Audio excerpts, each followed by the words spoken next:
Hi, my name is Ruth Sondeki from Jos, Nigeria, and I did a project under the Femaleandmore Social Impact Fellowship on Plateau Girls in STEM.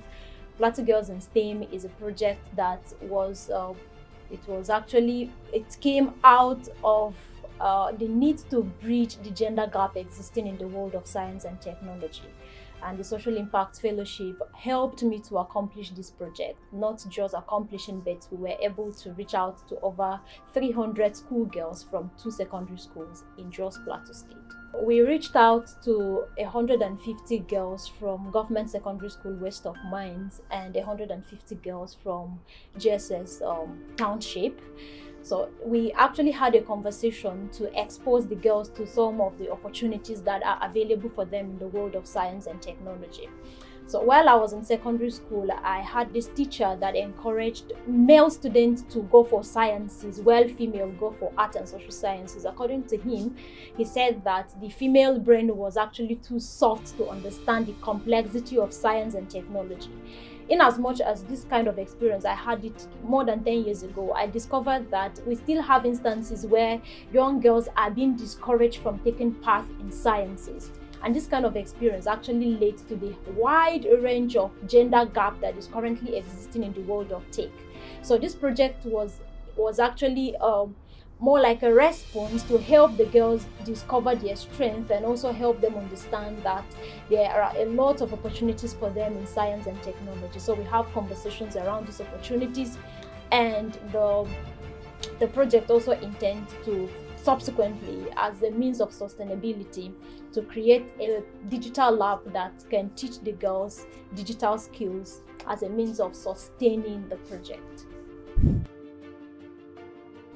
Okay, so this is not actually my first time of implementing project, but it was different under the Social Impact Fellowship because prior to the implementation of the project, we had sessions that exposed us to project idea, like developing your project idea. What kind of problems should you look at if you are developing a development project, and also how to step by step implementation guides were also exposed during the sessions we had before the project was implemented.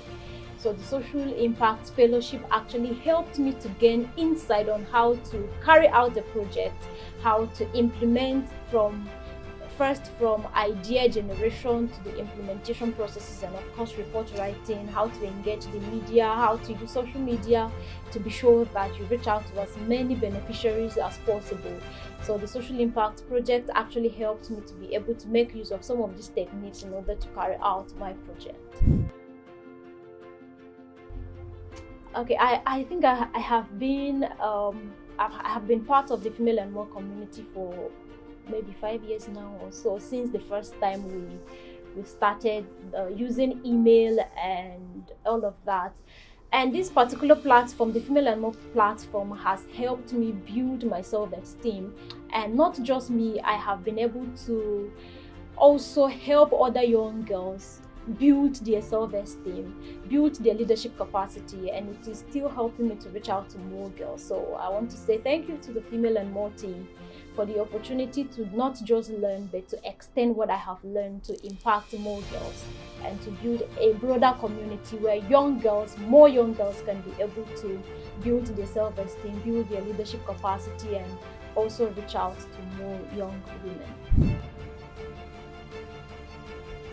Okay, so I've read about the Rwandan genocide. I've read about how Rwanda has transformed, and going there to see it live was mind-blowing for me, and it actually exceeded my expectation, knowing that over 1 million people were killed a few years ago, and how the country has been transformed to becoming a model in Africa was like, wow.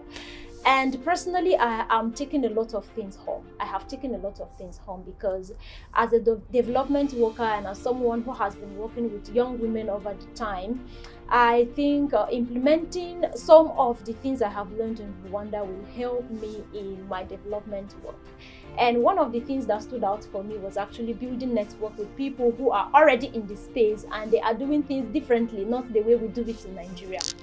Everyone in Rwanda to me, is responsible for something. It's either one is responsible for the environment, one is responsible for implementing government policies. Like, everyone is just responsible for something, and that's what I think we are lacking in Nigeria. And I am going to start driving a campaign that gets everyone involved when it comes to environment, because that's one thing I can't just talking about. Every street in Rwanda is clean, and they are not very busy like we are. I think Rwandan people are very calm, very hospitable and sociable, because you can't see people running helter-skelter the way we are always busy in Nigeria. So it's something I think I have learned, and I hope to implement some of these things I have learned to the work I am doing as a development worker in Nigeria. Top 10 projects that were selected to visit Rwanda for the learning visit. I was very excited about it, and it was more like a dream come true for me, though it came early because I was planning to do that in years to come. So it was an exciting award, and I felt very excited about it.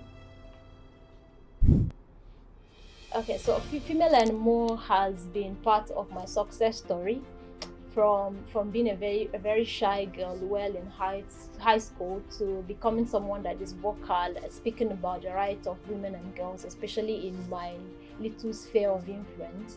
I would say that every female needs to be a part of the Femaleandmore platform, because this is where you will be molded to achieve the innate capabilities that God has actually blessed you with. So Femaleandmore is a community that helps you grow. Whatever you are doing, you will find someone who will help you achieve it, and even better. So I am reminding every female that you are female and you are more, so you need to be a part of the community.